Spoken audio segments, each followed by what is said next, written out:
ukamtenge rais wetu na washauri wabovu wanaompotosha. Baba, ukamtenge, ukamfundishe wewe namna ya kuenenda, namna ya kutenda, namna ya kuongea, kwa jina la Yesu, kwa damu ya Yesu Kristo.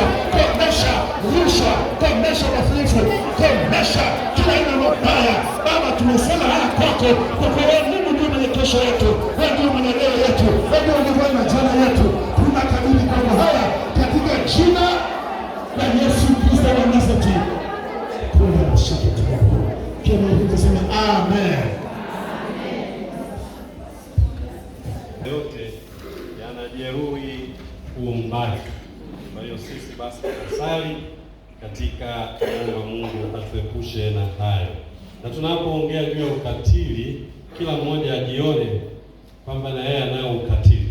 Tusidhani kwamba ni wengine ndio wakatili, tunaweza kuwa sisi wenyewe.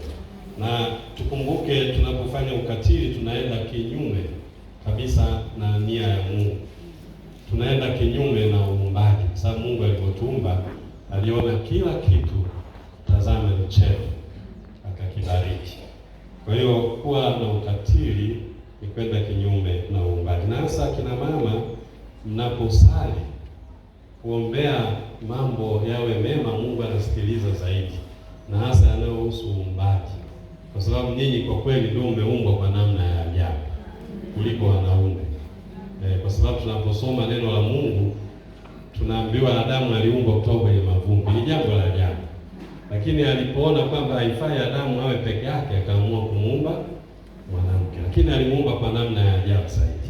Ndio maana Adamu alipewa usingizi ili asione hayo maajabu, kwa sababu angeona hayo maajabu Adamu angeingilia uumbaji, angeanza kumwelekeza Mungu, hebu hiyo miguu iwe minene zaidi, hebu huo mgongo, hayo macho, hayo hiki. Basi Mungu hadi leo angekuwa hajamaliza kuumba. Ndio maana Adamu alipewa usingizi mzito ili akiamka ashangae maajabu. Ndio maana akasema sasa wewe ni mfupa katika mifupa. Na kweli mtu aliongea kwa mara ya kwanza